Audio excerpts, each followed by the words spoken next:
Mais du coup, merci d'avoir accepté mon invitation dans ce podcast. Et Et ma là, toute première question, ce serait de te présenter un petit peu brièvement ton parcours académique, ce que tu as fait, ce que tu fais actuellement, pour que les gens puissent un peu savoir à qui ils ont affaire. ok. Bonjour à tous. Merci beaucoup, Sylvain, pour l'invitation.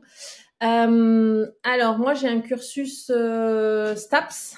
J'ai fait un master STAPS, mais je me suis orientée très rapidement vers la recherche dès le master 1, voire même la licence 3. Il y a quelques années maintenant. J'ai fait du coup un master recherche en filière neurosciences comportementales, donc sciences du mouvement humain au global, mais la filière neurosciences comportementales. Derrière, j'ai fait une thèse, donc un doctorat en neurosciences comportementales. Derrière, je suis partie en postdoc à l'étranger. Et depuis maintenant une quinzaine d'années, je suis maître de conférence. Ce qui revient à être enseignant-chercheur, donc j'enseigne en STAPS sur Marseille, donc j'ai un volume d'enseignement essentiellement sur des masters, et à côté j'ai des projets de recherche, donc je suis à l'Institut des sciences du mouvement, qui est un laboratoire sur le mouvement pluridisciplinaire, et je travaille beaucoup sur des habiletés cognitives avec des grands groupes, des grands industriels, mais aussi dans le sport de haut niveau auprès de pas mal d'équipes de France dans différentes disciplines et des clubs pro. Et à côté de ça, j'ai rajouté un diplôme universitaire de préparation mentale il y a quelques temps, et du coup, j'ai une activité annexe de préparatrice mentale. Donc, j'accompagne pas mal d'athlètes en préparation mentale et pas mal de... Alors, plus au niveau individuel qu'au niveau collectif, au niveau de mon suivi en prépa mentale. Mais voilà, j'ai quand même pas mal de suivi pour des athlètes pro, voire très haut niveau. Ok, trop bien. Et du Voilà. coup, le sujet de ce podcast est pour aborder tout ce qui touche à la neuro et le lien avec la performance sportive, l'intérêt aussi. Et j'aimerais d'abord savoir qu'est-ce que la neuro et justement quels sont les intérêts pour la performance sportive. Ok, alors du coup, je pense que c'est important de décliner la neuroscience les neurosciences au sens large. Et moi, après, peut-être que je vais plus parler de ce que j'appelle les neurosciences comportementales. Donc, les neurosciences vraiment au sens large, ça consiste à comprendre le fonctionnement de notre cerveau. Et ça va des mécanismes cellulaires jusqu'aux processus cognitifs complexes. Donc, c'est peut-être plus par rapport à ces processus cognitifs que nous, on axera l'échange par la suite. Voilà, les neurosciences, elles ont cette particularité d'avoir des techniques de mesure et des techniques d'analyse de l'activité cérébrale assez spécifiques. Donc, on peut passer par l'imagerie cérébrale pour voir les différentes structures cérébrales qui s'activent en fonction de la tâche.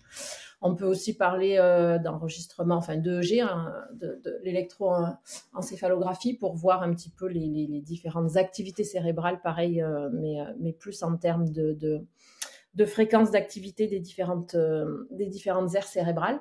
Et ça permet d'explorer les pensées, les émotions, et surtout aussi de comprendre le comportement, et donc de comprendre le comportement moteur et le geste sportif en lui-même. Donc c'est peut-être plus là-dessus que nous, on va essayer de s'y intéresser.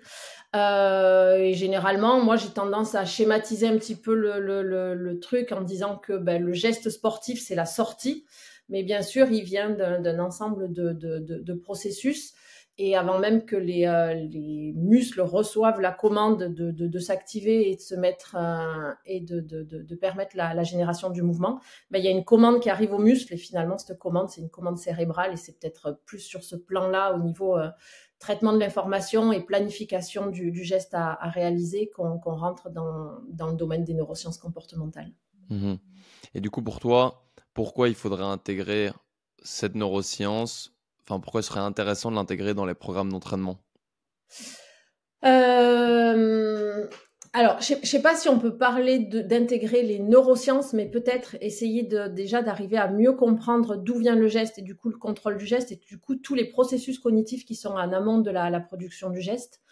Si on simplifie, on est un système doté d'une capacité de traitement de l'information. Donc, il y a certaines choses qui se passent dans notre cerveau entre le moment où on perçoit une information dans l'environnement, donc la trajectoire du ballon de la passe que me fait mon coéquipier sur un match, sur un terrain.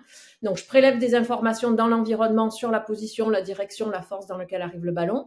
Et une fois que cette information, elle rentre dans le système, et elle rentre dans le système cognitif, ben, il y a toute une série d'étapes et de processus qui se succèdent pour arriver à prendre la bonne décision et à arriver à envoyer la bonne commande au muscle qui me permet d'avoir le geste adapté à la situation. Et l'ensemble de ces étapes qu'on résume sous le terme d'étapes de traitement de l'information, ben, finalement, c'est ce qui permet d'affiner la précision de mon geste, la cohérence et la pertinence de mon geste en fonction de la situation environnementale. Donc c'est peut-être pour ça qu'il est intéressant de travailler tous ces processus cognitifs en amont de la production du geste, de sorte à ce que le geste soit le plus juste et le plus adapté possible à la situation environnementale. En fait, ce serait travailler les différents points de traitement de l'info pour arriver à mieux adapter sa réponse. Exactement, exactement. Et du coup, ça demande de saucissonner un petit peu qu'est-ce que sont que ces étapes de traitement de l'information, quels processus cognitifs rentrent en jeu dans ce processus de traitement de l'information pour arriver à les travailler de sorte à ce qu'il y ait un transfert en situation de performance sportive et du coup une amélioration de toute la partie processus et habileté cognitive en sport. Et justement, dans le sport de haut niveau, l'objectif, c'est de prendre des décisions rapides et précises sur le terrain. Ouais. Comment le cerveau il traite ces informations-là? Alors, si on rentre un petit peu plus dans les détails, en fait, schématiquement, on peut découper ce processus de traitement de l'information en 3 étapes. Donc, la première étape, c'est l'étape de perception de l'information. Donc, c'est une étape perceptive. Donc, ça permet de faire entrer en jeu le système visuel, bien sûr, mais aussi le système kinesthésique ou le système auditif selon la modalité de l'information qu'on va percevoir.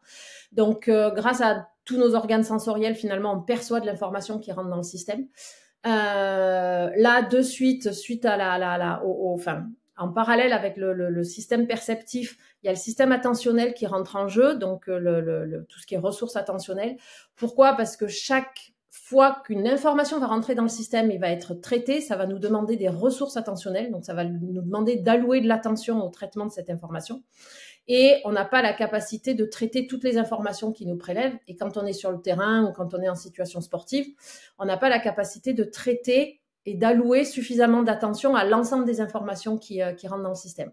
Donc, du coup, il y a une première étape, on parle de filtrage attentionnel, une première étape qui va consister finalement à filtrer les informations qu'on appelle pertinentes par rapport aux informations non pertinentes, voire même laisser de côté tout ce qui est de l'ordre des distracteurs. Donc, un joueur de foot qui s'apprête à tirer un penalty, s'il est dans sa bulle de concentration et que le public, qu'il est face à la tribune des supporters de l'équipe adverse et que le public le hue ou le scande, ça fait partie des informations qui sont des distracteurs pour lui et qu'il va falloir qu'il inhibe, qu'il va falloir qu'il laisse de côté.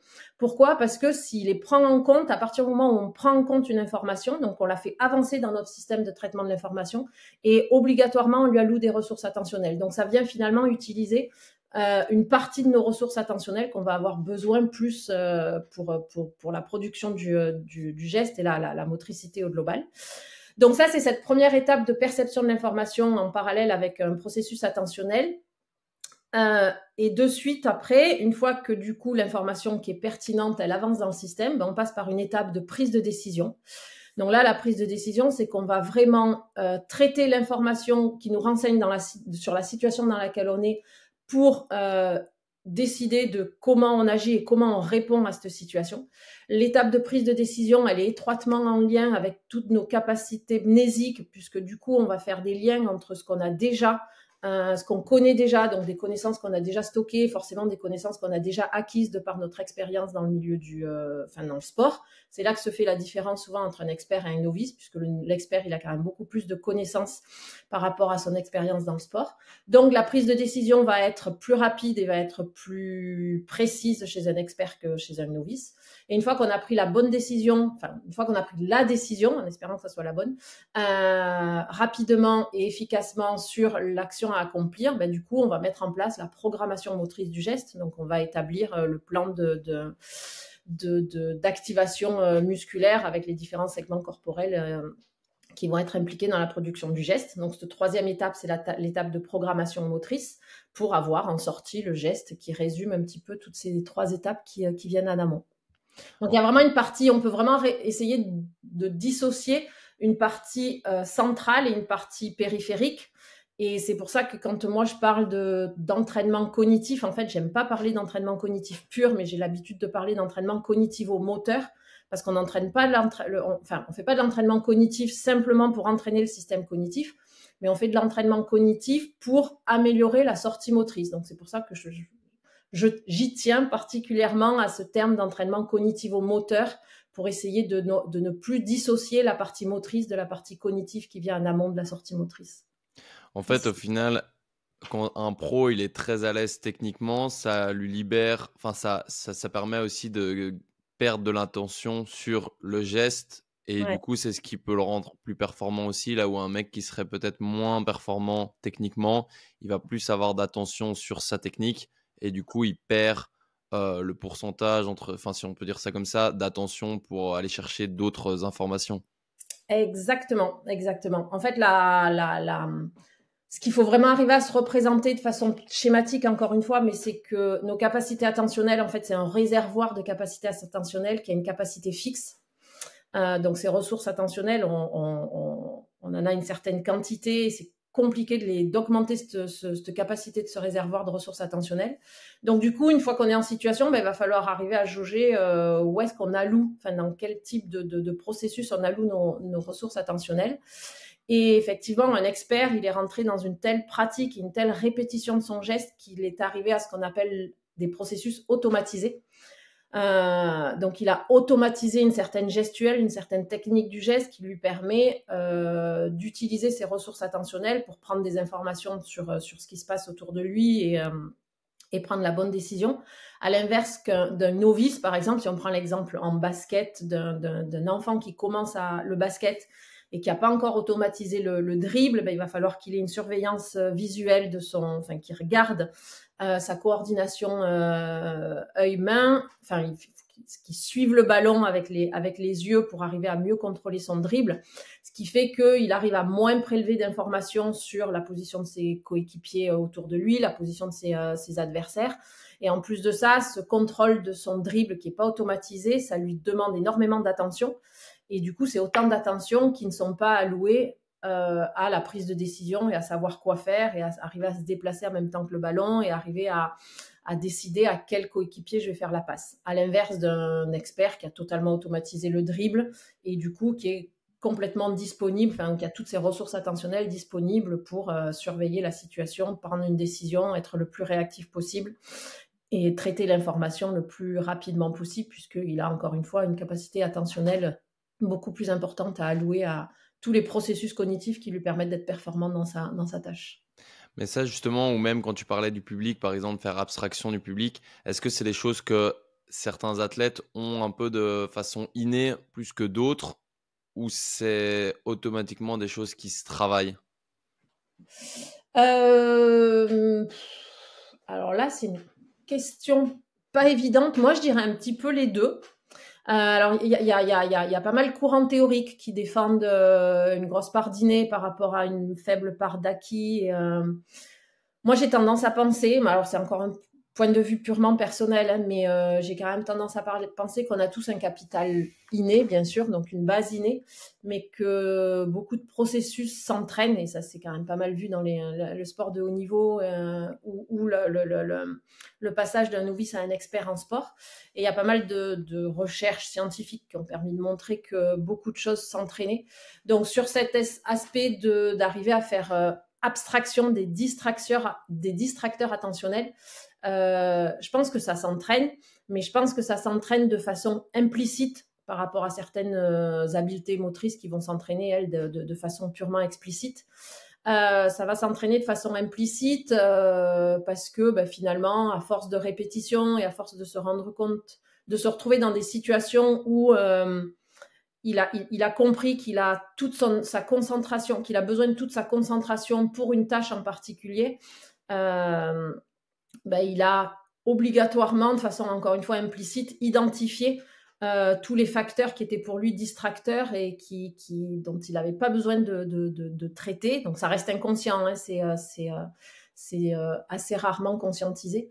Ça peut être travaillé en parallèle avec un préparateur mental, parce que dans certaines situations de stress, forcément, l'anxiété, le stress et l'enjeu de la compétition vient un petit peu brouiller cette capacité de distinction entre information pertinente et distracteur. Et du coup, quand on est en situation de stress, on peut se mettre à traiter des informations ou à prendre en compte des éléments qui ont aucun rôle dans la situation, donc qui sont devenus des distracteurs. Mais bon, le stress nous fait perdre un petit peu nos capacités de discernement par rapport à cette distinction pertinence, élément pertinent, élément distracteur, pardon.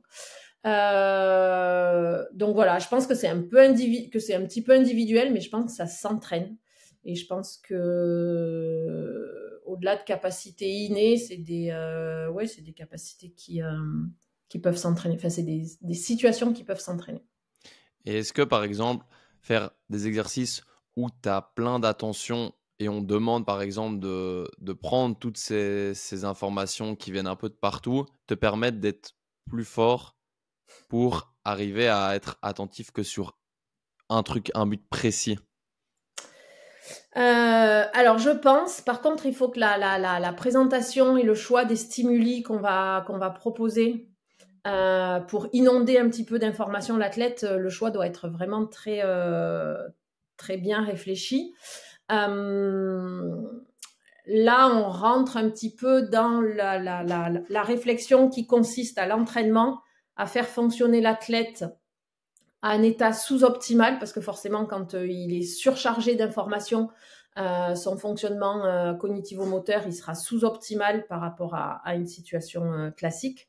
Mais l'idée, c'est vraiment de réfléchir quel est l'objectif de cette surstimulation informationnelle. Donc, est-ce que c'est l'obliger à continuer à être pertinent dans cette prise de décision alors qu'il est inondé d'informations? Donc, ça va lui demander de travailler sous pression informationnelle. Et encore une fois, là, du coup, on va rentrer dans ce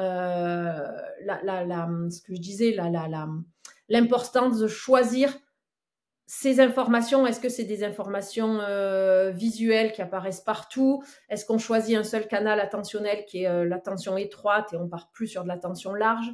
Est-ce qu'on rajoute de la pression temporelle qui demande du coup un autre type de traitement de l'information, parce que l'information, elle n'a plus le même statut, elle a en plus d'avoir une information, un statut spatial dans l'environnement, elle a un statut temporel qui fait que du coup, je suis pris par le temps pour arriver à traiter cette information. Donc, il y a vraiment plein de facteurs et plein de niveaux de manipulation des informations et des stimuli qu'on présente à l'athlète, qui peut rendre, encore une fois, l'entraînement beaucoup plus pertinent. Le tout est de savoir pourquoi on veut le surstimuler au niveau informationnel. Donc ça, c'est en termes de quantité d'informations qu'on va lui demander de traiter dans un laps de temps. Et ensuite, il y a la possibilité, donc lui va le faire fonctionner dans un état sous-optimal. L'idée étant de le préparer à être plus en situation plus confortable, en situation de compétition, parce que du coup, il n'y aura plus que les informations pertinentes à traiter.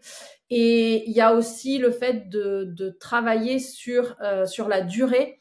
Donc pas forcément le surstimuler en termes d'information de stimuli, mais par contre faire en sorte que le temps d'exposition à ces stimuli soit beaucoup plus long que le laps de temps auquel il sera confronté en compétition, pour travailler à l'inverse ce qu'on appelle ce que j'appelle, alors encore une fois, c'est un concept assez, il n'y a pas de définition, c'est ma définition, ou c'est mon appellation de ce que je considère être de l'endurance attentionnelle.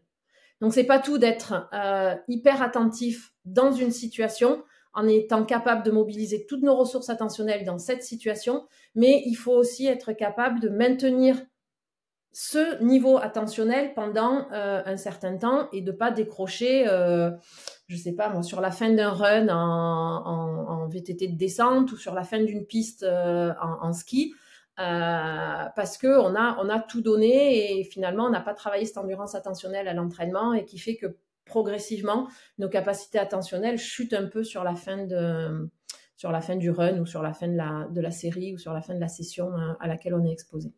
Ouais, parce que tu te rends bon, c'est assez complexe et assez difficile à résumer, mais il faut vraiment réfléchir à cette notion de quantité et de temps d'exposition, de surexposition aux informations. Parce que là, tu parles de sport d'endurance à haute vitesse, mais par exemple, clairement, en sport co, tu peux avoir un moment un peu chaud où tu as le timing à prendre en compte, enfin le chrono, les Ouais. informations peut-être du coach, euh, tes coéquipiers qui bougent, les adversaires qui bougent, la prise d'infos, le public qui vient aussi. Donc en fait, le cerveau doit réussir à gérer, enfin à prendre les informations les plus pertinentes pour lui pour gérer au mieux la réponse qu'il donne et la plus adaptée. Ouais, complètement, complètement. Et ça, c'est des choses qui s'entraînent et clairement, qui peuvent se simuler à l'entraînement. Et toutes les recherches scientifiques il y a pas mal de recherches scientifiques qui ont montré que les blessures en sport, et notamment les croisés en foot, par exemple, arrivaient à une situation, bon, de fatigue, certes, mais arrivaient souvent dans une situation de chaos, ce qu'on appelle la situation de chaos, où il y a une surcharge informationnelle qui fait que l'athlète a atteint un niveau où, en gros, il y a un décrochage, il n'arrive plus à traiter toutes les informations qu'il y a, et généralement, ça se traduit par une blessure. Donc, c'est pour montrer l'importance, finalement, de la fatigue cognitive qui s'installe et du coup, la nécessité d'exposer les athlètes à l'entraînement, à cette surcharge cognitive. Donc ça, il faut le faire. Enfin, moi, je suis vraiment partisane de perturber au maximum les athlètes à l'entraînement dans des situations où finalement il y a aucune prise de risque physique. La seule prise de risque, si on peut parler de prise de risque c'est une prise de risque au niveau cognitif, avec une fatigue cognitive qui va s'installer, mais ça c'est à réguler à l'entraîneur et à être conscient que son exercice va fatiguer cognitivement parlant les athlètes, et en lui présentant un maximum d'informations et en lui demandant de traiter toutes les informations qu'on lui présente. Par contre, pour que ça soit vraiment pertinent, il faut aussi qu'il y ait des objectifs de performance. Donc, ça veut dire qu'il faut s'assurer que les informations qu'on lui donne, on donne les consignes aussi à l'athlète sur le fait qu'il y a une performance à devoir traiter ces informations. Donc, si on lui demande de mémoriser une suite de chiffres en même temps qu'il fait une opposition 2 à 2, 1 contre 1 au basket, par exemple, eh bien, il faut lui demander à la fin de l'opposition 1 contre 1 de nous réciter la suite de chiffres pour valider le fait qu'il s'est impliqué dans cette double tâche qui était contrôle moteur et contrôle mnésique, surveillance mnésique. Parce que sinon, finalement, s'il n'y a pas de performance à réaliser dans l'ensemble des tâches qu'on lui demande en parallèle, eh ben, il va forcément allouer son attention vers la tâche où il y a vraiment une performance à produire. Donc, oui, l'exposer à tout plein de stimuli, tout plein d'informations et lui demander un retour sur ces informations qu'il a traitées. Donc, faire des petits jeux et faire des challenges entre tous, mais avoir un retour sur est-ce qu'il l'a traité ou est-ce qu'il l'a pas traité. Ça me fait penser à une vidéo que j'ai vue des frères Lebrun qui faisaient un entraînement dans le même entraînement, ils faisaient une partie où ils jouaient et puis d'un coup, ils coupent l'exercice avec un jeu d'échecs en même temps, puis ils reviennent sur le truc, sur le terrain, enfin sur la table, puis ils repartent sur l'échec et ils font des switches comme ça. C'est un peu le même principe, c'est d'être dans son sport et puis directement, bim, être focus sur peut-être un autre aspect de travail et puis repartir dans son sport. Ouais, complètement. Alors après, je pense que l'entraîneur avait un objectif bien précis et bien identifié derrière cet exercice, mais cette mise en situation. Mais le tout, c'est vraiment d'identifier qu'est-ce qu'on cherche. Donc là, on est dans une situation où on alterne la pratique sportive avec la demande cognitive de la pratique sportive et une autre pratique, il y a une autre demande cognitive. Et on alterne comme ça, ce qui est hyper intéressant. Alors moi, j'avoue que spontanément, je suis plus sur des situations où il y a toujours une demande motrice en parallèle à la demande cognitive. Et du coup, on rejoint le protocole de double tâche, à toujours avoir une sollicitation cognitive en même temps qu'une sollicitation motrice. Donc bien sûr sur des entraînements terrain, mais moi, j'essaye au maximum de convaincre, alors je ne sais pas à les convaincre, mais de proposer aux préparateurs physiques d'intégrer de l'entraînement cognitif à l'entraînement en prep physique et que faire un squat isolé, c'est intéressant, mais ça peut être encore plus intéressant si en même temps que le squat, il y a une en même temps que le squat, pardon, il y a une double tâche qui est cognitive et qui permet de travailler le processus de flexibilité attentionnelle ou un processus d'inhibition ou un processus de focalisation attentionnelle ou un processus de mémoire ou un processus de rappel ou lui mettre des vidéos de situations de match ou de situations de run face à lui et de coupler finalement son adaptation motrice à ce qu'il voit à la vidéo. Enfin, il y a plein de trucs à faire et avec très peu de moyens, mais qui derrière déjà développent une certaine créativité autour de l'entraînement et rendent l'entraînement beaucoup plus pertinent en termes de développement de plusieurs types de capacités au sein d'un entraînement de prépa physique initial. Donc, ça aurait de l'intérêt de, par exemple, faire un exercice de musculation en lui demandant une autre tâche, par exemple, retenir une série de chiffres, faire des calculs mentaux, Ouais. etc. Ouais, complètement, complètement. Complètement. Alors, il y a une certaine, il faut s'assurer en termes de maîtrise du geste sur le geste de musculation, que le geste soit totalement maîtrisé pour qu'il n'y ait pas une dégradation de la gestuelle au détriment de enfin, pour arriver à résoudre la deuxième tâche cognitive qu'on lui astreint. Donc, il faut vraiment que la tâche motrice ou la tâche de musculation reste la première tâche, reste la tâche prioritaire. Mais oui, ça lui permet de stimuler d'autres circuits neuronaux tout en stimulant le circuit neuronal purement neuromusculaire, enfin d'entraînement musculaire. Et du coup, d'avoir une activité cérébrale qui est beaucoup plus riche et beaucoup plus diffuse. Et donc ça, ton objectif, si par exemple tu fais ce style d'exercice, c'est d'arriver à te détacher de ce que tu fais musculairement. Enfin, je sais pas trop comment expliquer, mais c'est quoi vraiment ton réel objectif quand tu fais ce type d'exercice?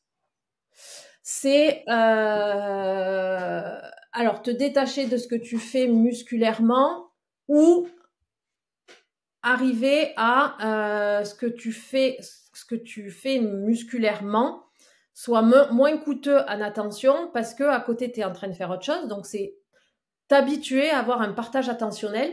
Donc là, c'est un partage attentionnel entre une tâche très cognitive et une tâche très physique. Mais finalement, quel est l'objectif de faire des squats en prépa physique pour des basketteurs?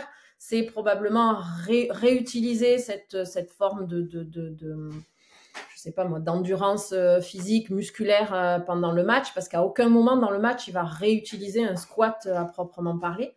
Donc, si toute cette commande neuromuscu que tu travailles en PPG à travers un squat, elle est intégrée, elle est automatisée et elle est utilisée dans une situation de partage attentionnel avec l'attention qui est aussi distribuée sur la tâche cognitive, ben finalement, c'est se rapprocher des exigences de situations de compétition ou de situations de match.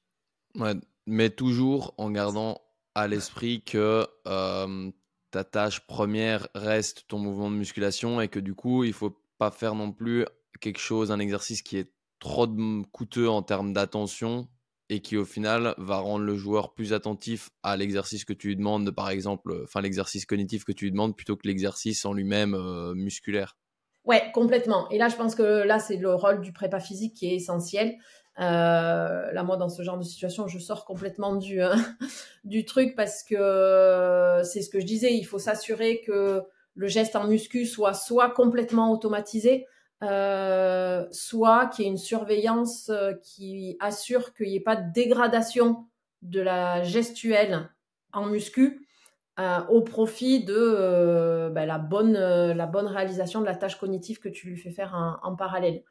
Et s'il y a dégradation du geste cognitif, enfin du geste de la gestuelle, ça veut peut-être dire aussi que soit la tâche cognitive est trop complexe, soit il y a peut-être une fatigue qui est en train de s'installer au niveau neuromuscu et qui fait qu'il y a une dégradation du geste. Donc, dans ces cas-là, jouer sur la complexité de la tâche cognitive ou volontairement augmenter progressivement la difficulté de la tâche cognitive et voir quand est-ce que ça décroche et comprendre pourquoi, à ce moment-là, il y a une dégradation du geste moteur dans un certain niveau de difficulté de la tâche cognitive. Ouais, hyper intéressant. Et maintenant, j'aimerais aborder un peu la plasticité neuronale. Est-ce que tu peux expliquer brièvement, enfin brièvement ou pas brièvement, mais ce que c'est et quel but aussi pour les sportifs pro? Ok. Alors, plasticité neuronale, on parle aussi beaucoup de plasticité cérébrale. Bon, on rentrera pas dans les détails de la définition, mais donc en gros, c'est notre capacité, notre cerveau, il est en permanente remodulation, donc il se remodèle en permanence. Donc on a une capacité, enfin notre cerveau a cette capacité à reconstituer ses connexions en fonction de l'environnement, en fonction des expériences qu'on vit. Donc, il a cette capacité à modifier ses connexions. Donc, on parle de neurogénèse pour la création de nouveaux neurones, de synaptogénèse pour la création de nouvelles synapses, donc de nouvelles connexions entre les neurones, donc de nouvelles cartes neuronales finalement. Et on parle aussi de cette capacité de myélinisation qui est la capacité, alors d'autant plus importante chez les enfants, cette capacité d'accélérer finalement le processus de traitement de l'information avec des cellules gliales qui viennent entourer les axones de myéline et qui permettent le traitement de l'info et la transmission de l'information plus rapide. Donc finalement, on est tous dotés de cette capacité cérébrale. C'est quelque chose qui peut être favorisé ou stimulé ou augmenté. Donc clairement, tout ce qui est activité physique, ça favorise la plasticité cérébrale. Tout ce qui est activité créative, ça favorise la plasticité cérébrale. Toutes les nouvelles expériences, dès qu'on est confronté à une nouvelle expérience, il y a un nouveau circuit neuronal qui se met en place, donc des nouvelles synapses. Donc encore une fois, on met en place un processus de plasticité cérébrale qui s'opère. Dès qu'on apprend de nouvelles connaissances ou de nouvelles compétences, encore une fois, on stimule la plasticité cérébrale. D'où l'intérêt d'essayer d'avoir un environnement le plus stimulant possible et encore plus vrai chez les enfants puisqu'ils sont en pleine croissance et plein développement de toutes les connexions cérébrales.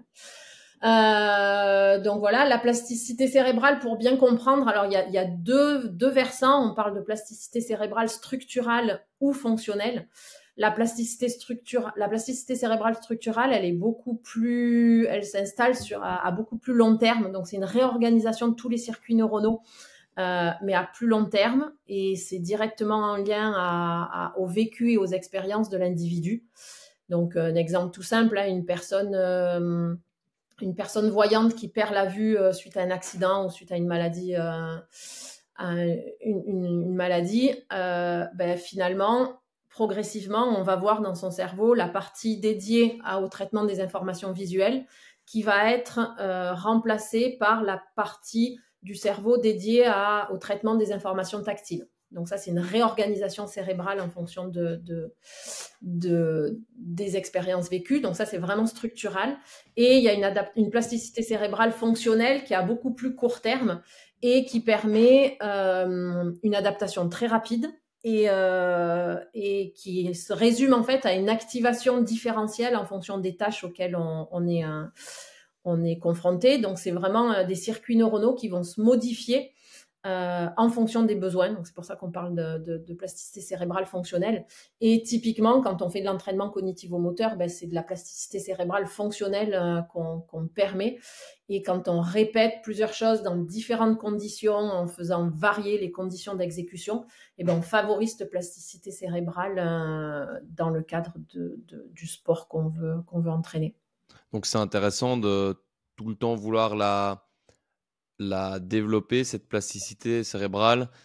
Et du coup, une autre question, c'est demander à des sportifs qui sont experts dans leur sport de faire de nouvelles habiletés motrices qu'ils ne savent pas maîtriser.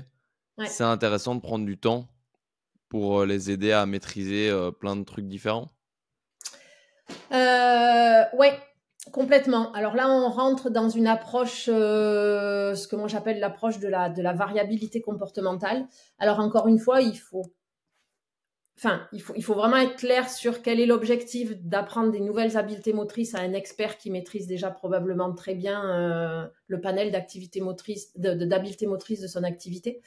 Mais à chaque fois qu'on le confronte à une situation non connue, nouvelle, ou qu'on met en place des contraintes à l'entraînement qui lui demandent de s'auto-organiser pour trouver des nouvelles solutions à l'ensemble des contraintes qu'on lui a présentées, ben finalement, qu'est-ce qu'on fait? On crée des nouveaux circuits neuronaux, donc on élargit non seulement son répertoire comportemental, mais en plus de ça, on stimule tout ce qui est connexion neuronale et on crée des nouveaux chemins pour être très schématique.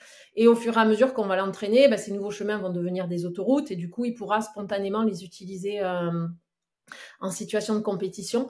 Mais avant d'arriver vraiment à cette situation de créer des nouvelles autoroutes, le fait de le confronter à des situations variées, des nouveaux environnements ou même des nouveaux sports, ça permet de développer, encore une fois, son répertoire comportemental et ça lui permet de développer ses capacités d'adaptation aux contraintes environnementales.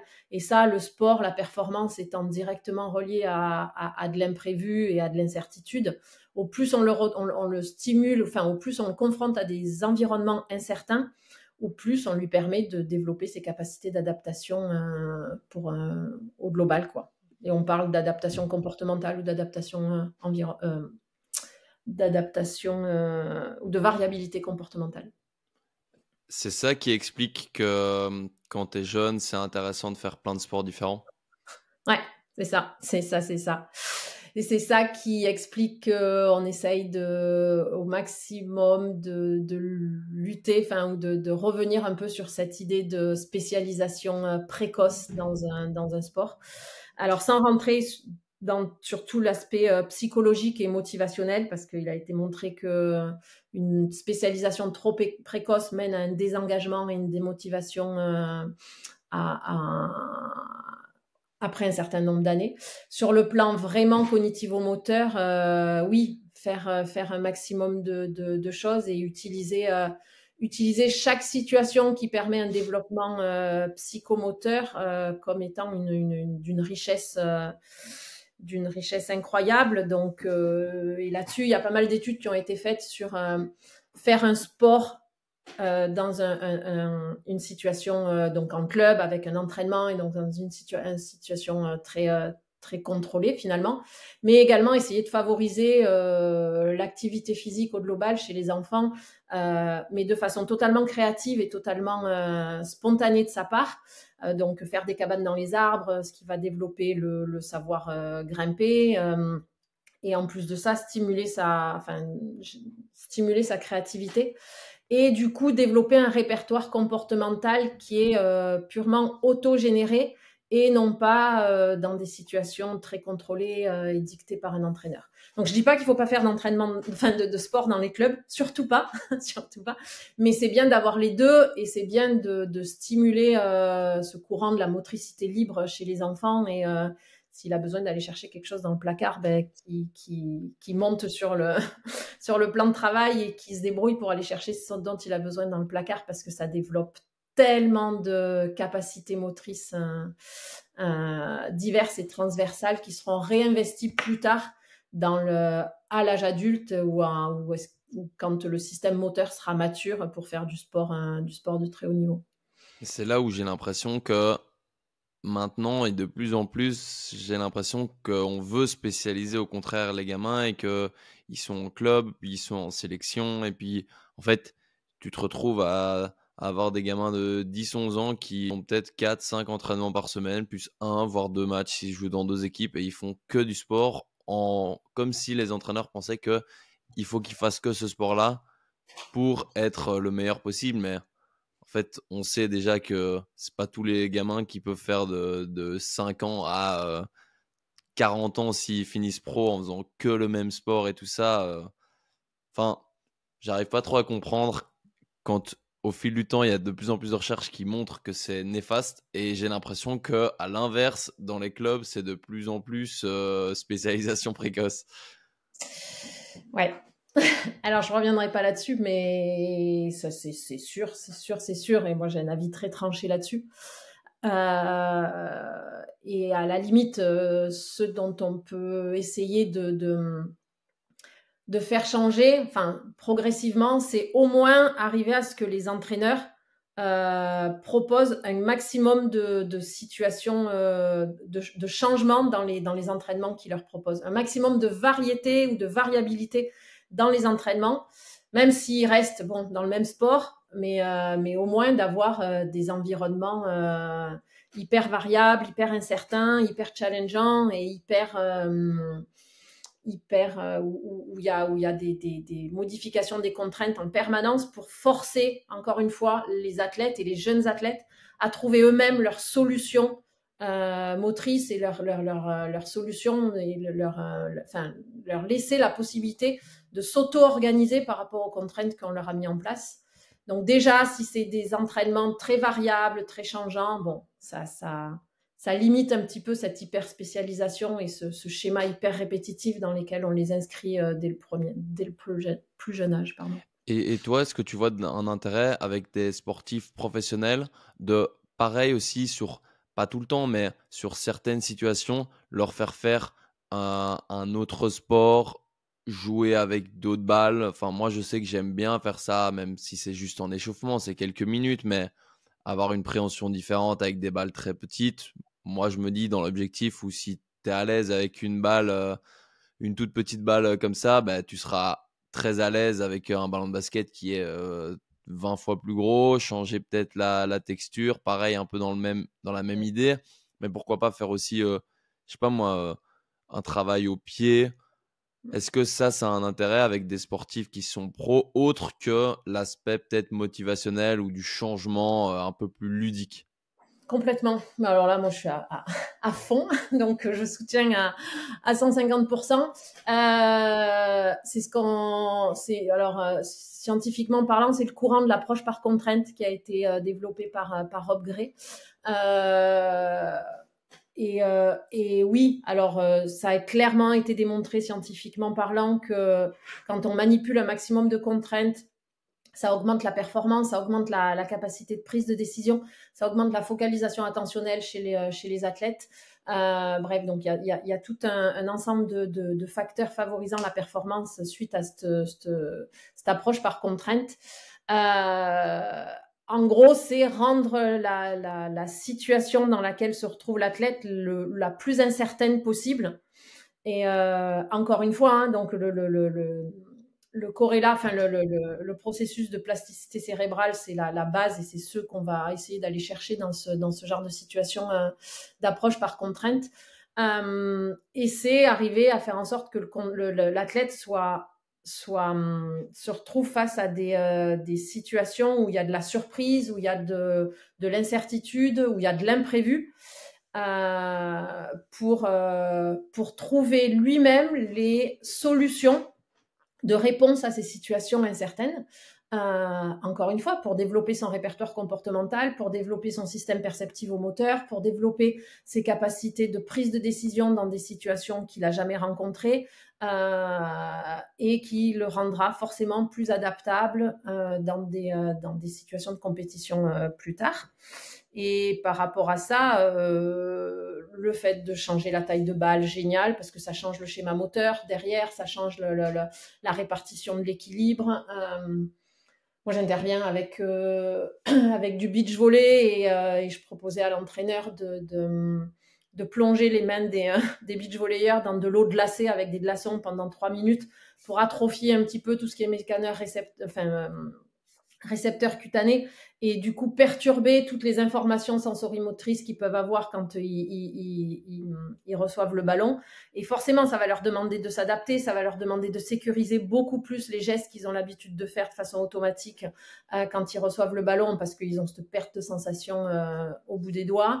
Des contraintes, mais là-dessus, il faut être créatif et il faut sortir de la répétition. Donc, on peut lester je sais pas, sur des vététistes, moi je propose de les lester.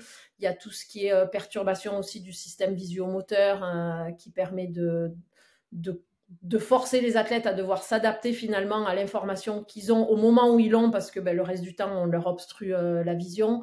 Voilà. En gros, il faut partir du principe que ce système par contrainte, il y a 3 types de contraintes, donc c'est le fameux triangle des contraintes. On peut jouer sur les contraintes de l'environnement, les contraintes de la tâche et les contraintes du sujet en lui-même. Donc, quand on lui glace les doigts, on joue sur les contraintes du sujet. Quand on le fatigue et qu'on on lui fait faire une situation d'échec, par exemple, comme les frères Lebrun, et que derrière, on lui demande de revenir en jeu, on a joué sur pareil, les contraintes de l'individu parce qu'on le fait travailler en situation de fatigue. Les contraintes de l'environnement, on peut changer l'environnement. En beach volley, on essaye de les faire travailler sur différents types de sable, parce qu'en fait, ils se sont rendus compte que les déplacements n'étaient pas du tout les mêmes, donc le rythme de jeu n'était pas du tout les mêmes, donc ils étaient confrontés à différentes vitesses de jeu, ne serait-ce que parce que le sable est plus ou moins mou. Donc ça, c'est des contraintes environnementales. Et les contraintes de la tâche, comme tu dis, jouer sur des terrains plus courts, jouer sur des terrains plus grands, jouer au basket avec un ballon de hand, jouer au foot avec un énorme ballon, un Swiss ball, faire des dribbles, les mains derrière le dos, les mains derrière la tête, parce que ça va déséquilibrer encore une fois, et il va y avoir un jeu de répartition des masses qui va complètement se modifier. Bref, perturber. En ski, on fait des trucs super innovants, ou hyper créatifs. Et même si on touche un public d'athlètes de haut niveau, il faut réfléchir à quel moment de la saison on le propose, quel est l'objectif, et toujours être au clair, de la part de l'entraîneur, toujours être au clair de quel est l'objectif de la mise en place de cet entraînement un peu différent. On parle d'apprentissage différentiel ou d'entraînement différentiel, et perturber au maximum. Mais du coup, pareil, ça, si par exemple tu fais des exercices où tu fermes un œil, etc., c'est un peu le même objectif, c'est d'un peu rendre chaotique la situation pour qu'ils puissent s'adapter. Ouais, Mais complètement. comment, parce que peut-être que l'appréhension des joueurs ou peut-être d'un coach, ça va être de dire que ces séquences-là vont peut-être dénaturer le geste. Comment justifier que non? Alors, je pense qu'il ne faut pas le prendre du point de vue de dénaturer le geste, parce que le geste en lui-même, si c'est un sportif de haut niveau, le geste, il est acquis, il est automatisé, il est ancré. Mais plutôt que de partir dans le sens où on dénature et on enlève quelque chose, partir dans le sens où on rajoute quelque chose.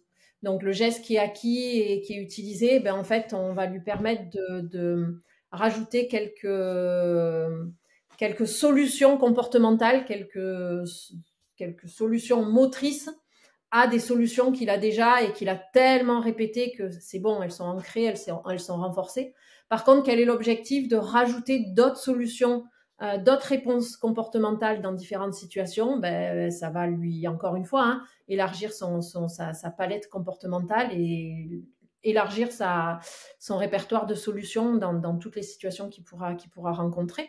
Et à lui-même d'aller trouver la bonne solution et la bonne organisation motrice à la situation qu'on lui présente.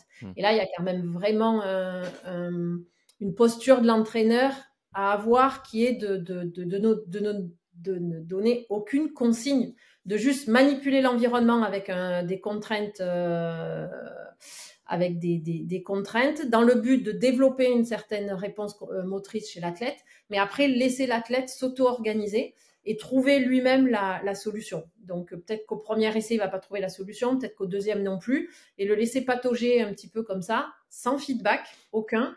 Et la littérature scientifique a montré que généralement, au bout de la 4e ou 5e répétition, l'athlète a trouvé la solution comportementale adaptée à la contrainte qu'on lui a proposée. Si à la 5e répétition, il n'y a pas de réponse qui a été trouvée par l'athlète, c'est que soit la contrainte est trop compliquée, soit l'athlète n'a pas la maturité motrice pour trouver la solution par lui-même. Et dans ces cas-là, il faut jouer sur la contrainte, modifier et repartir sur un processus d'auto-organisation généré. Mmh. C'est quoi ton avis sur la fameuse loi des 10 000 heures, même si je sais qu'elle a été un peu démentie, mais donc, la loi qui dit qu'avec 10 000 heures de pratique, tu deviens expert dans un certain domaine? Eh ben, moi, j'aime pas. Non, effectivement, actuellement, elle est de plus en plus critiquée. Alors, moi, sans la critiquer, parce que c'est un point de vue purement personnel. Moi, je pense que quand on parle de 10 000 heures pour devenir un expert, ça va dans le même sens qu'on considère un expert comme ayant une maîtrise parfaite de la technique ou de la gestuelle d'un sport. Et ça reste très représentation physique et motrice de l'expert. Et moi, forcément, je pense qu'un expert, il est expert au niveau cognitivo-moteur, au niveau perceptif, au niveau visuo-moteur, au niveau moteur. Donc, du coup, finalement, être expert, c'est pas avoir pratiqué X heures dans une même activité, mais c'est avoir été confronté à X situations pendant X temps, avec X répétitions, mais qui a permis de modeler un petit peu notre système cognitivo-moteur pour répondre à toutes les situations dans lesquelles on peut se retrouver dans le sport dans lequel on est. Mais c'est aussi être expert en termes de focalisation attentionnelle, de détection des informations pertinentes, donc au niveau perceptif. C'est être expert, c'est aussi capable de savoir quels sont les éléments qui sont facteurs de motivation pour nous et quels sont les éléments qui sont facteurs de stress pour nous. Donc, il y a tout l'aspect psychologique aussi. Donc, ça revient vraiment à prendre en compte l'athlète de façon holistique et de façon globale avec les facteurs cognitifs, motivationnels, facteurs psychologiques, quels est pour lui les éléments qui renforcent son sentiment d'auto-efficacité. Tout ça, un expert, c'est pas que quelqu'un qui a une gestuelle parfaite et une technique parfaite. Et tu vois, quand on parle enfin, on aime bien parler d'entraînement cognitif. Moi, j'aimerais savoir comment tu définirais ça. Qu'est-ce qu'un entraînement cognitif? Parce que j'ai l'impression qu'on peut vite dire, là, je fais un entraînement cognitif, etc. Mais c'est quoi la définition concrètement d'un entraînement cognitif et quels doivent être les objectifs de cet entraînement? Alors, un entraînement cognitif, déjà, moi, je pense que pour qu'il soit intéressant, il faut qu'il soit un entraînement cognitivo-moteur. Donc voilà, souvent la question qu'on me pose, c'est qu'est-ce que tu penses du neurotracker? Donc, je sais pas si vous voyez ce que c'est ces petites balles de tennis qui bougent dans tous les sens. On nous en montre 3 au début et puis elles sont mises en mouvement au milieu d'autres. Et à la fin, il faut qu'on ait suivi ces 3 qui avaient été pointés au début et les retenir. Donc, ça entraîne le système visuel, ça entraîne le système attentionnel, ok, mais il n'y a aucune contribution motrice de l'athlète. Donc, pour moi, un entraînement cognitif qui est décorrélé de l'entraînement moteur, ça n'a pas d'intérêt. Ça n'a pas d'intérêt. Ça a un moindre intérêt par rapport à ce que peut être un entraînement cognitivo-moteur. Donc, quand on fait de l'entraînement cognitif, déjà, s'assurer qu'il y ait une composante motrice. Et qu'est-ce que c'est l'entraînement cognitif? Si on revient à ce que je disais en tout début, donc il y a les 3 phases, la phase perceptive, la phase décisionnelle et la phase de programmation de la réponse. Tout ça, on a besoin de la mémoire et on a besoin de l'attention. Et finalement, à chaque fois qu'on met l'athlète dans une situation où il y a une information à percevoir, qu'il faut rester minimum attentif ou avoir une sélection des informations sur lesquelles je porte mon attention et celles sur lesquelles je ne porte pas mon attention, et qu'il y a une prise de décision en lien avec peut-être quelque chose à mémoriser ou pas, du coup, il y a une demande cognitive de la tâche en lien avec une demande motrice, toujours, encore une fois. Et du coup, là, on est dans de l'entraînement cognitivo-moteur. Après, on peut avoir un entraînement cognitivo-moteur qui est complètement décorrélé de notre activité. Donc, où on mesure du temps de réaction, où on entraîne de la réactivité avec des blaze pods et qui n'a rien à voir avec ce qu'on va faire sur le terrain. Mais parce qu'on a cet objectif d'entraîner peut-être tout ce qui est réactivité. Et donc, traitement de l'information très courte. Donc, on l'entraîne. Mais par contre, si on entraîne à faire un temps de réaction le plus court possible, c'est pas simplement en allant assis à une table, éteindre des blaze pods, mais c'est en demandant une composante motrice pour aller éteindre les blaze pods. Et la composante motrice, il faut qu'elle soit en lien avec le déplacement moteur que l'athlète a à faire dans sa propre activité. Donc voilà, et je voulais dire autre chose, mais je crois que j'ai mangé la suite de mon explication en cours. Donc, toi, ce que tu conseilles, c'est de toujours coupler ces exercices-là qui sont certes populaires, hein, de plus en plus, tu vois des gens avec des blaze pods, NeuroTracker, etc. Mais c'est de coupler ça avec ton activité pour lier les deux, quoi. Ouais. Et si c'est pas directement en lien avec l'activité, de le coupler avec une demande motrice de la tâche, enfin de l'exercice, qui est toujours une composante cognitive et une composante motrice. Parce que finalement, à quel moment et dans quel sport on se retrouve dans une situation où on n'a que une demande cognitive. Bon, à part les échecs, mais il y a toujours une... Si on considère que les processus cognitifs, ils viennent en amont de la production du geste, ben c'est que finalement, les processus cognitifs, ils n'ont lieu d'être que parce que derrière, ils sont là en préparation du geste à réaliser. Donc, moi, je préconise le fait de travailler les deux en même temps et de ne pas isoler la partie motrice et la partie cognitive. Mais tu vois, ma question aussi avec ce genre de méthode, par exemple les blaze pods, à quel point c'est transférable? Parce qu'en fait, un jeu de lumière, est-ce que, enfin, dans ton match, t'as pas réellement un jeu de lumière? Après, je dis pas, par exemple, faire des exercices avec des balles plus petites, c'est pareil, tu les utilises pas en match, c'est un peu le même principe.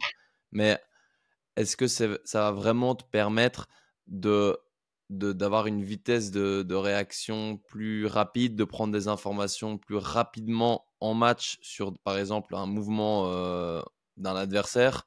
Parce que tu as sollicité, par exemple, je sais pas, ton dribble, si on prend l'exemple du basket, avec une action de blaze pod? Non. Clairement, non. Bon, il y a quelques études scientifiques qui commencent à sortir là-dessus. Et toutes celles qui montrent qu'il y a un réel effet sur la performance, c'est des études d'entraînement cognitif qui ont été des entraînements cognitivo-moteurs. Donc, l'exemple que tu donnes sur répondre à des blaze pods isolés de la pratique physique, tu vas avoir une amélioration de ton temps de réaction, clairement, parce que c'est quelque chose qui peut s'améliorer. Après, tout ça, ça va être très court. Déjà, l'effet va être très court dans le temps et ensuite complètement décorrélé. Donc, il a quand même été montré que le transfert en fonction de ce genre de situation n'est pas direct. Et de la même façon que rester devant un écran et répondre à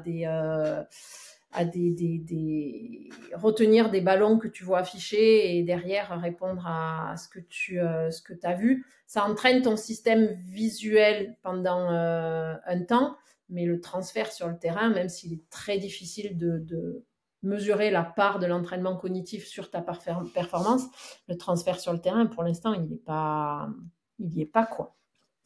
Donc, est-ce que c'est pas mieux au final pour ces techniques qui sont peut-être coûteuses, même si ça dépend, les blaze pods, c'est peut-être plus accessible, mais en fait, tu pourrais travailler même de manière plus intelligente et mieux avec des outils qui te coûtent quasi rien, quoi, des balles différentes, etc. Et en fait, peut-être que ça va te permettre de travailler la même chose à prix moindre. Complètement. Ça a un avantage, c'est pour les sportifs blessés. Un retour de grosses blessures où la motricité est encore impactée, où il n'y a pas toutes les capacités motrices qui ont été retrouvées. Continuer quand même à avoir une sollicitation, ce système cognitif, ce système perceptif, ce système visio-moteur, qui permet quand même d'entretenir une certaine activité cognitive. Donc là, oui, ça peut être intéressant. Mais sinon, à partir du moment où l'athlète est en mesure est valide ou faire du cognitif isolé et décontextualisé, c'est, je trouve, perdre une richesse qu'on peut avoir en faisant de l'entraînement cognitivo-moteur un petit peu plus contextualisé. C'est quoi ton avis sur tout ce qui est jonglage avec balles de tennis ou autres balles? Parce que j'ai l'impression, moi, que beaucoup de sportifs experts maîtrisent ça. Alors que tu vas demander, je sais pas si c'est un lien, hein. Je dis pas que pour être sportif pro, il faut savoir jongler, mais j'ai l'impression que vraiment il y a une grosse, enfin je prends l'exemple de chez moi, l'équipe que j'encadre, la majorité des joueurs savent jongler, alors que tu vas te balader dans la rue, tu donnes des balles, les gens, ça va être catastrophique. C'est quoi ton avis de tous ces petits exercices de jonglage, etc. Est-ce que tu vois de l'intérêt? Est-ce que tu penses ils savent jongler parce qu'ils sont sportifs de haut niveau et que les gens dans la rue, ils savent pas jongler parce qu'ils sont pas sportifs de haut niveau? Ou est-ce que tu penses qu'ils savent jongler parce que Ils se sont entraînés. ils se sont entraînés? Euh, après, je pense qu'il y a un peu des deux. Après, je me dis que peut-être un sportif, il a plus d'aisance à apprendre enfin, en peu de temps, il va savoir le maîtriser, ce mouvement, parce que, comme on a dit tout à l'heure, il a plein de connaissances et en fait, tout ce qu'il a fait au préalable lui permet de gérer mieux ce genre de mouvement que peut-être une personne lambda qui est pas très sportive ou quoi et qui en fait dès que déjà avoir une balle, lancer une balle, la rattraper, ça va être compliqué.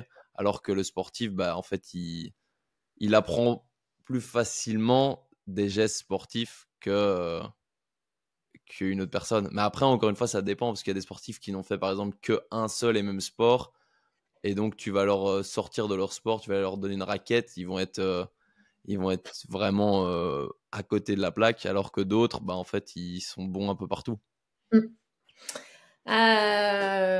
Complètement. Alors moi, je te rejoins hein, sur le fait que les sportifs, en gros, ils ont quand même une base, un socle de compétences, de compétences cognitivo-motrices transversales et donc forcément, je pense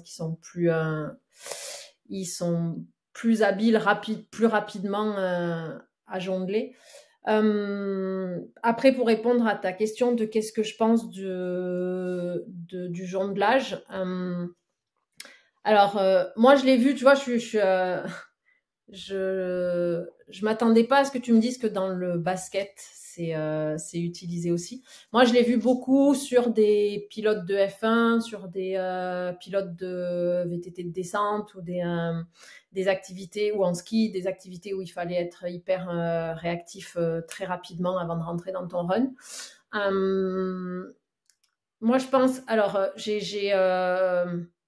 je pense qu'il faut vraiment se poser la question de savoir quel est l'objectif de ce petit exercice de jonglage.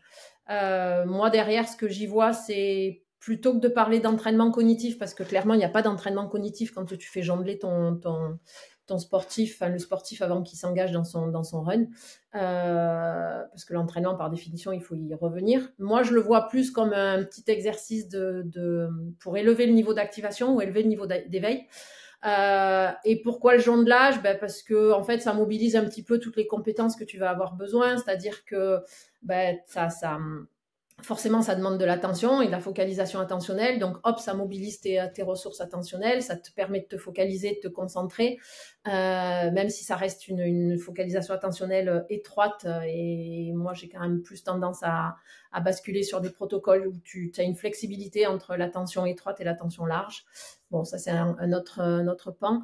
Mais donc, ça mobilise tes ressources attentionnelles, ça mobilise tes ressources visio-motrices parce qu'il faut quand même que tu aies une coordination œil-main, mais que tu aies aussi une coordination, enfin, que tu aies un suivi de la balle et que tu aies une adaptation de ton comportement à tes informations visuelles. Donc, il y a cette coordination visio-motrice, il y a aussi une histoire de rythme, parce que finalement, ça te met dans un certain tempo. Donc voilà. Donc, je le vois plus comme un petit exercice rapide qui te permet d'élever ton niveau d'éveil et ton niveau d'activation cognitive. Ouais. Bah, c'est justement un peu dans ces objectifs-là. Moi, j'aime bien me placer un petit peu avant le match, mais c'est sur une histoire de 1-2 minutes. Pareil, bah, en équilibre, parce que j'aime bien le faire par exemple sur une jambe aussi pour ceux qui maîtrisent. Et ça peut Ouais. être différents types de travail avec balle de tennis ou même faire des passes en enchaînement mais avec des balles de texture différentes. Pareil pour coordination humain, équilibre, être focus dans la tâche et pareil comme tu as dit, l'éveil, être prêt en fait à être concentré dans son match directement, donc un peu et même l'appréhension au final si tu Mmh. changes un petit peu les balles. Donc Complètement. moi je le fais un peu dans cette optique-là. Et Mais je rebondis à quelque chose que tu as dit, tu parles de rythme. Ça me fait penser à ceux qui utilisent aussi à certains exercices que tu peux voir avec faire rebondir des balles avec un certain tempo. J'ai plus le terme sur allez, les applications, comment ça s'appelle, un métronome. ah oui, avec un métronome. C'est intéressant à quel niveau? Alors, avant de répondre à ta question, je rajoute juste un petit truc, sachant que tu fais faire du jonglage aux joueurs en basket. Moi, tu vois, ce que je trouverais intéressant, c'est que là, j'imagine qu'ils le font tout seuls, du coup, Ou alors que pas? le basket. Ça dépend en fait. Des fois, je peux faire, ils sont face à face avec 3 balles Ok, différentes et sans arrêt, ça s'envoie et ça se ok, change. ok. Donc ça, tu vois, c'est intéressant parce que finalement, le jonglage, on a souvent l'habitude de le voir dans des sports individuels. Et finalement, quelle est la spécificité du sport collectif? C'est que, ben, à un moment, il va falloir qu'ils rentrent en interaction. Enfin, il va falloir qu'ils se coordonnent avec leur coéquipier. Donc, du coup, pourquoi ne pas, dès le début, dès l'échauffement, rajouter cette composante de coopération avec un coéquipier, quoi, plutôt que de s'échauffer de façon individuelle et isolée. Donc ça, c'était pour refermer la parenthèse. Par rapport alors ta question sur le rythme.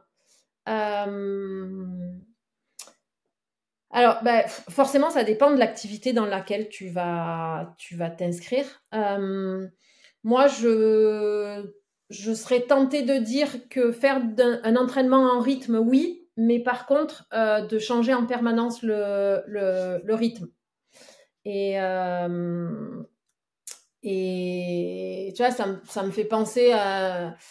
J'ai suivi pendant un court temps une entraîneuse de très haut niveau en gymnastique rythmique.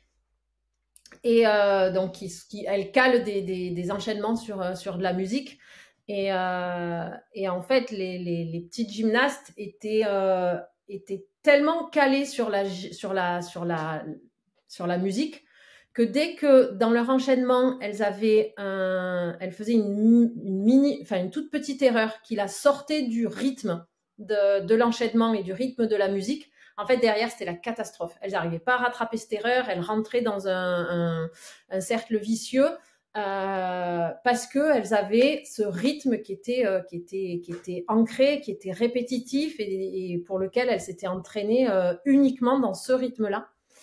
Et du coup, on avait travaillé avec l'entraîneuse de leur proposer de temps en temps, de façon inattendue bien sûr, de balancer la musique, mais de balancer la musique soit en version accélérée 0.25, enfin donc légèrement plus vite que le rythme classique, ou légèrement plus lent, pour les forcer à continuer quand même à produire cet enchaînement, mais avec un rythme en feedback, enfin un rythme en soutien qui n'était pas le rythme dans lequel elle s'était entraînée des heures et des heures.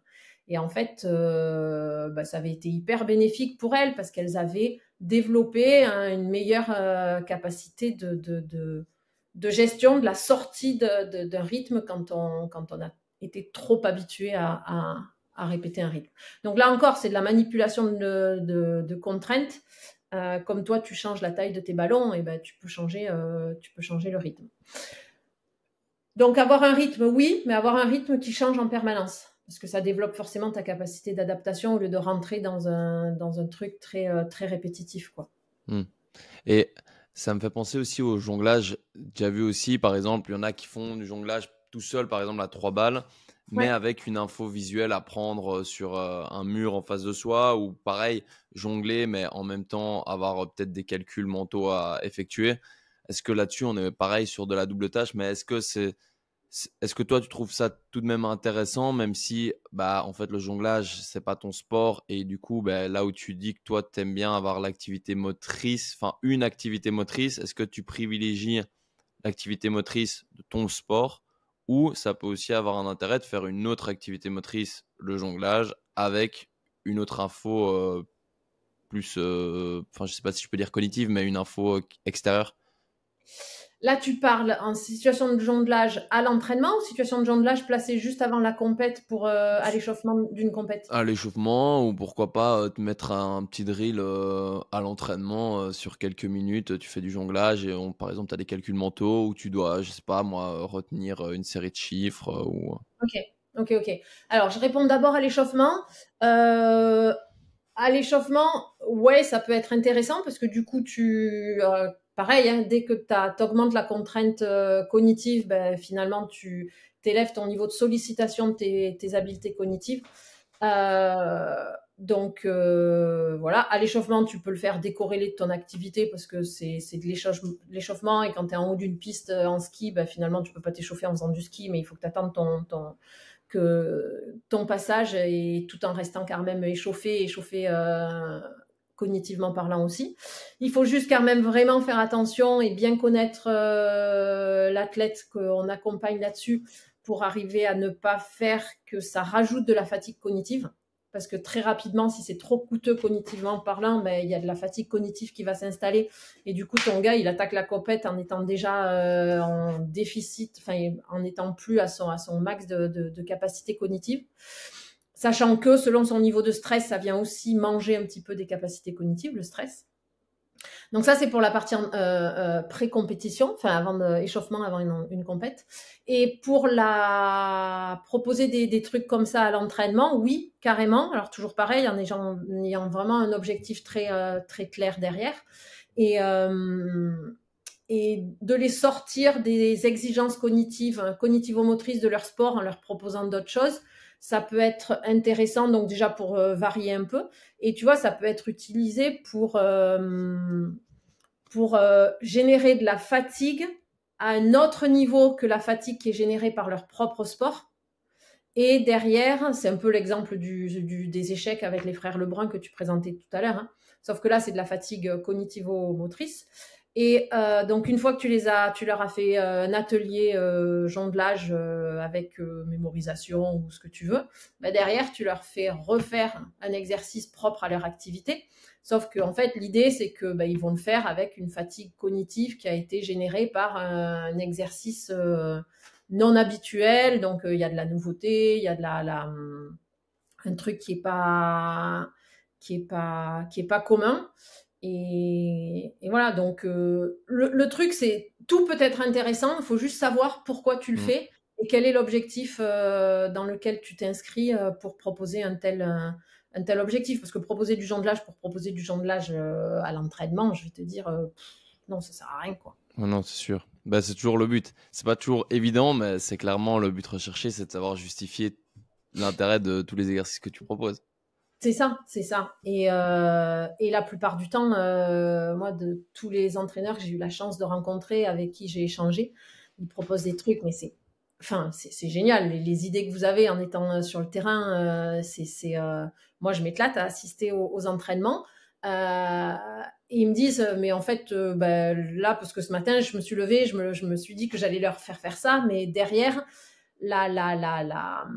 peut-être le raisonnement un peu plus théorique et fondamental qu'il y a, bah c'est là que je pense que les scientifiques et les hommes de terrain ont intérêt peuvent trouver un intérêt à travailler ensemble et à discuter ensemble pour mieux comprendre les objectifs théoriques de ce que vous mettez en place sur le terrain. Et est-ce que je pense par exemple à un exercice que je peux parfois donner? T'as par exemple les joueurs qui sont en face de moi et à soit un signal de couleur, ils doivent répondre à une réponse. Par exemple, si ils voient le bleu, je monte le bleu, ils sprintent jusqu'à la ligne médiane, par exemple. Mais si je monte le jaune, soit ils bougent pas, ils font pas de départ, soit ils font pas un sprint directement, mais un aller-retour et puis ils sprintent jusqu'au bout, par exemple. Mhm. Pareil, j'ai peut-être deux balles en main. Si je lâche avec ma main droite, ils font ça. Si je lâche avec ma main gauche, ils font ça. Est-ce que toi, tu trouves que c'est un intérêt dans le sport de, par exemple, pouvoir traiter différentes informations en fonction de ce qu'ils voient, de ce qu'ils entendent aussi? Complètement, complètement. Donc là, typiquement, hein, dans l'exemple que tu me donnes, tu travailles la flexibilité cognitive et tu travailles l'inhibition motrice aussi.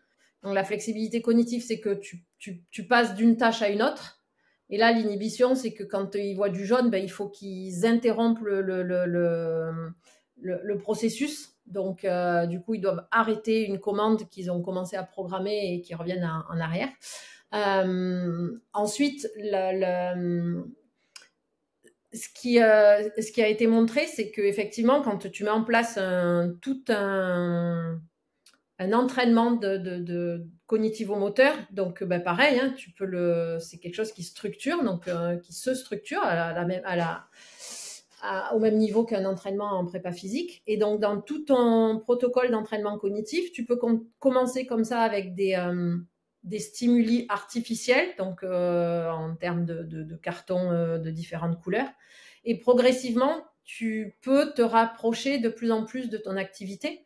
Et du coup, typiquement, toi, ton activité, progressivement, tu vas pouvoir remplacer tes cartons de couleurs par un adversaire, enfin par un coéquipier qui va venir et qui va commencer à simuler des situations de match ou d'un contre un.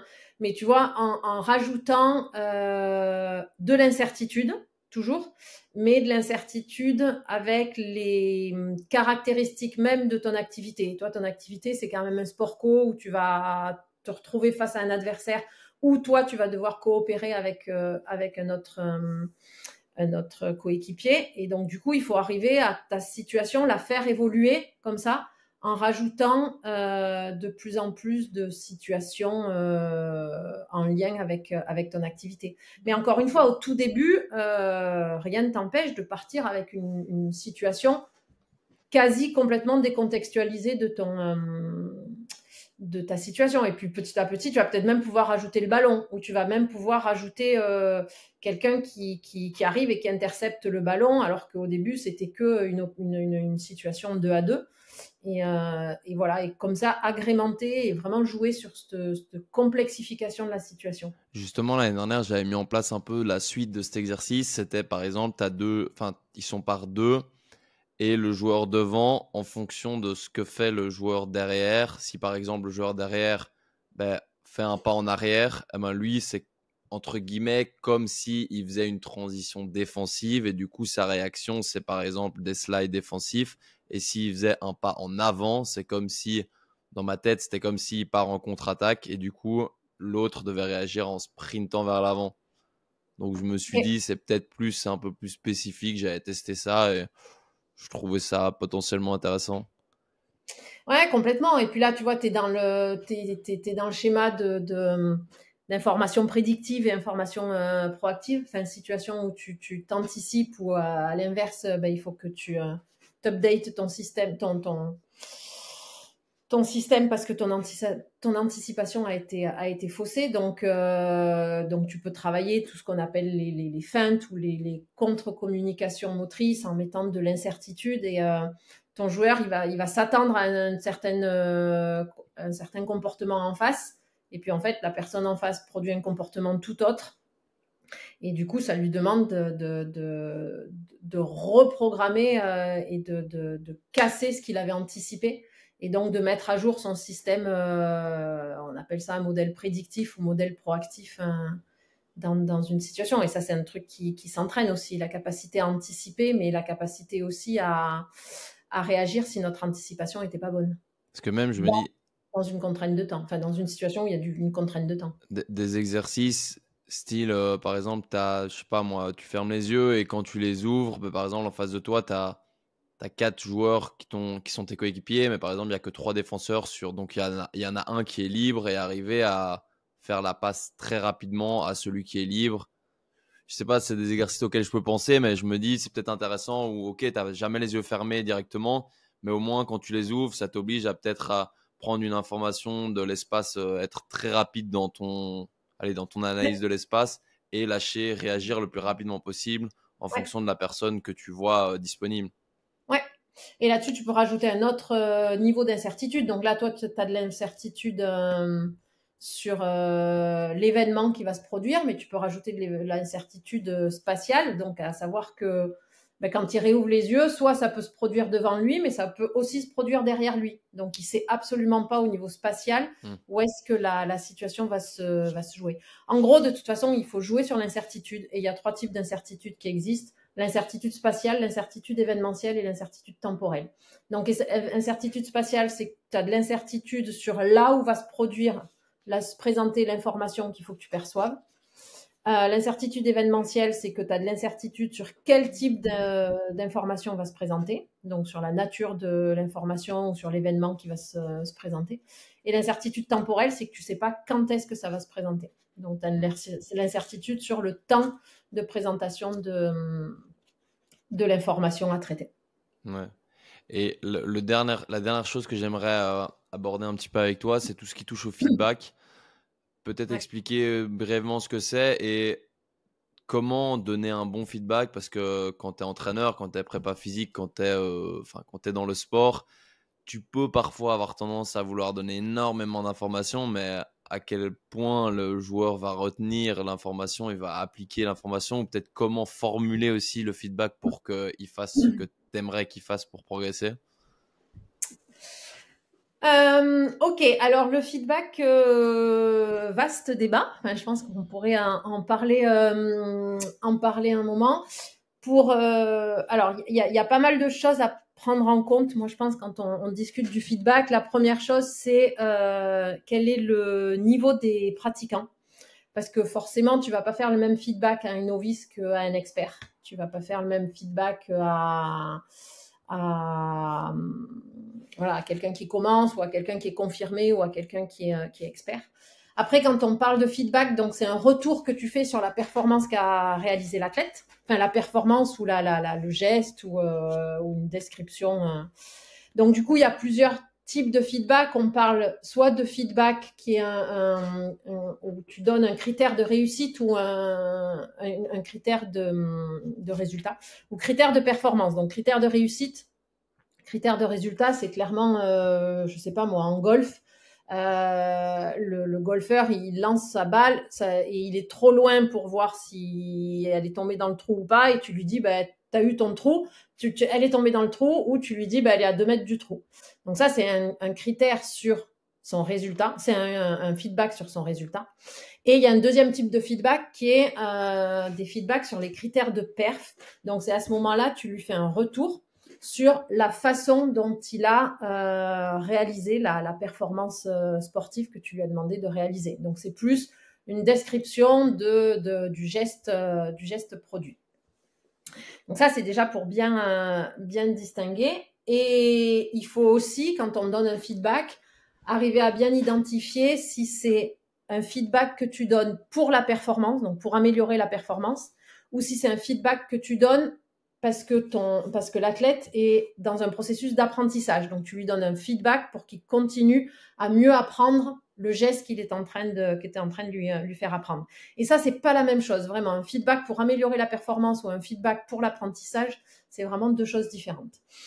Ensuite, de ce qu'il a été montré dans la littérature scientifique, c'est que, en fait, quand tu fais un feedback sur les erreurs, ça n'a pas la même portée qu'un feedback sur le positif.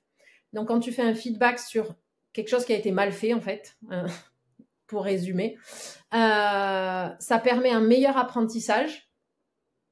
Et c'est un feedback qui permet un meilleur apprentissage avec une réel transfert et durabilité de l'effet de ton feedback. Donc, il va mieux apprendre, ton athlète, quand tu lui as pointé ses erreurs et quand tu lui as fait un feedback sur ses erreurs. Il va mieux apprendre et ce qu'il va apprendre va mieux durer dans le temps.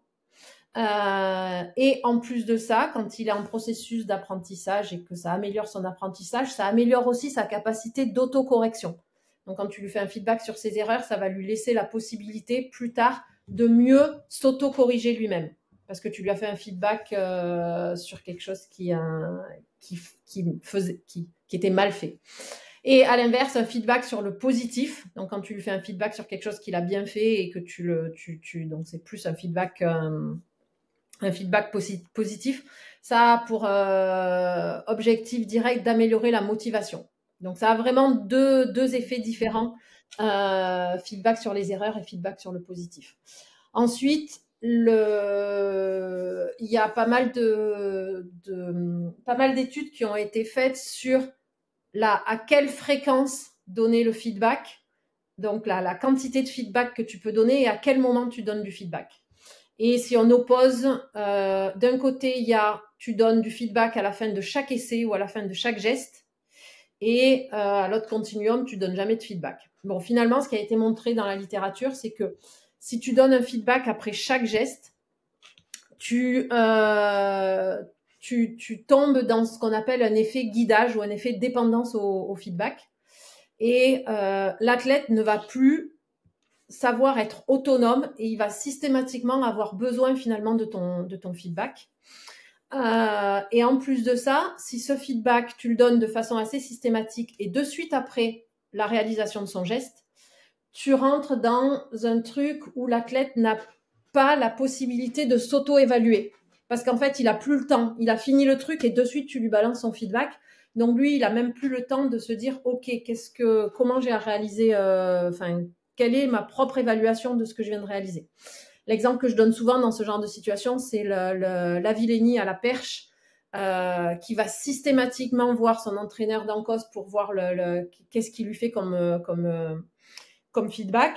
Bon, finalement, est-ce que l'Avillenie prend vraiment du temps pour auto-évaluer lui-même ce qu'il vient de réaliser? Donc ça, c'est le risque de donner un feedback trop proche. Et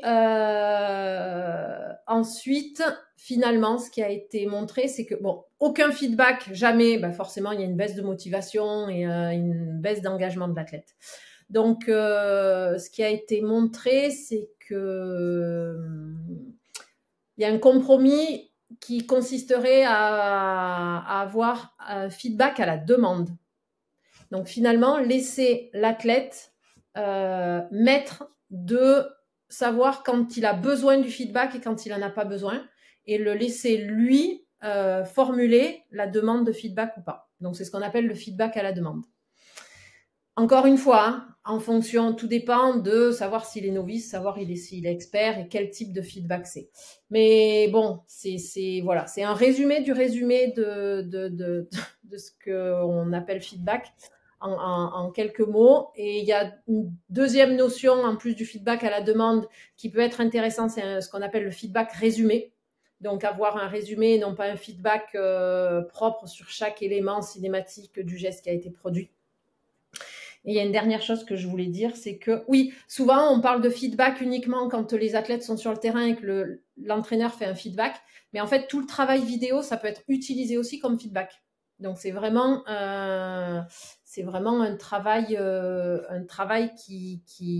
sur lequel on peut apprendre, on peut améliorer l'apprentissage chez l'athlète, alors qu'il est devant sa vidéo à se regarder lui-même. Et il y a même des études qui ont montré qu'en EPS, donc en sport à l'école, enfin au sport au collège ou au lycée, quand les élèves sont en situation d'observation, et en fait, ça a la même portée que quand on leur fait un feedback sur leur propre réalisation motrice. Et puis après, parce qu'en fait, ils regardent et comparent par rapport à ce qu'eux, ils ont fait. La vidéo te permet de te voir en action aussi, là où un feedback quand tu es sur le terrain, en fait, tu te rappelles pas spécialement. Je trouve que tu vois mieux. Après, je pense que ça va dépendre aussi des préférences de chacun. Il y en a qui apprennent mieux en se voyant, d'autres en effectuant, mais au moins ça te permet de voir vraiment ce qui ne va pas et de le voir de tes propres yeux et pas juste d'essayer de te rappeler de ce que tu as fait, etc. Ouais, complètement. Alors attention, là j'ai parlé que des feedbacks extrinsèques qui te venaient de l'extérieur. Bien sûr, il y a une grosse notion dans le feedback, c'est tout ce qui est feedback intrinsèque. Donc, c'est ce que toi, tu as vu, c'est ce que toi, tu as ressenti, c'est ce que toi, tu as entendu. C'est le fameux système VACOG, là, les informations visuelles, auditives, kinesthésiques. Et donc, la première source de feedback que tu as, c'est du feedback intrinsèque. Mais bon, en tant qu'entraîneur, la discussion qui est intéressante à avoir, c'est le feedback extrinsèque que peut faire l'entraîneur à l'athlète et à mettre en confrontation avec son feedback intrinsèque, bien sûr. Et on peut entendre que le cerveau comprend pas la négation. Est-ce que tu dois justement adapter ta façon de dire le feedback pour que le joueur l'intègre? Carrément, carrément, carrément.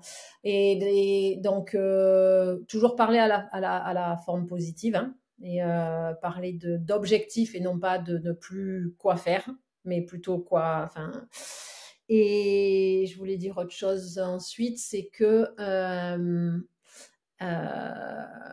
ouais, alors bon, il y a forcément une réflexion de la part de l'entraîneur sur la posture qu'il adopte quand il donne du feedback, en essayant d'avoir la posture la plus neutre possible et en essayant d'individualiser le feedback pour chacun des athlètes parce qu'il doit être individualisé. Essayer d'avoir une posture neutre parce que finalement, faut arriver à faire la distinction en tant qu'entraîneur. Enfin, je le suis pas, hein, mais moi, ce que je conseille ou ce que je propose souvent, c'est vraiment d'essayer d'être vigilant sur la distinction entre ce qu'on attend que l'athlète produise et ce que l'athlète est capable de produire de par son individualité propre. Donc, cette notion d'attente de la part de l'entraîneur, elle est assez intéressante à creuser. Et forcément, quand on fait un feedback, enfin, quand l'entraîneur peut faire un feedback, est-ce que le feedback est neutre? Est-ce qu'il est directement orienté par ce que l'athlète a réalisé? Ou est-ce qu'il est aussi un petit peu biaisé par les attentes de l'entraîneur de par ce que lui considère comme le mouvement, la gestuelle parfaite ou la situation idéale ou, voilà. Donc il y a aussi peut-être cette réflexion sur le recul que peut avoir l'entraîneur sur comment je lui dis, mais aussi qu'est-ce que je lui dis et pourquoi j'ai choisi de lui faire ce type de feedback-là. Est-ce que c'est biaisé par ma pratique intrinsèque, enfin un avis intrinsèque, le biais des attentes, bon, avec autant de biais cognitifs qu'on peut définir derrière. Ouais, parce que parfois tu peux vouloir que le geste soit fait de telle ou telle façon, parce que par définition, ça doit être fait comme ça, mais en fait, peut-être que ton athlète, il n'est pas capable, avec sa mobilité ou tout ce que tu veux, de réaliser ce geste comme ça. Et donc, en fait, ça détériore sa performance. Complètement. Donc, tu vas à l'encontre de ce que lui, il aurait proposé comme solution si tu lui avais laissé la possibilité de s'auto-organiser. Donc, c'est pour ça que ça dépend aussi de la situation dans laquelle tu le mets au moment où tu vas lui faire un feedback. Donc, en Et fait, quelle est la liberté que tu lui autorises à avoir. si on en revient sur ce qu'on a dit un peu tout au long de ce podcast, faire découvrir d'autres mouvements, faire des nouvelles choses, en fait, tu laisses le joueur un peu dans la merde et c'est à lui d'adapter tout seul sans trop lui donner sans trop lui dire fais ci, fais ça, et c'est à lui de s'adapter. C'est ça, exactement, exactement. Et toi, tu le laisses s'adapter, mais tu l'observes en le laissant s'adapter. Et toi, tu récupères autant d'informations de sa capacité à s'adapter que ce que lui, il progresse aussi dans sa capacité à s'auto-organiser. Ouais. Donc, c'est vraiment un binôme et c'est vraiment des situations qui sont riches pour les deux côtés, de la part athlète et de la part entraîneur.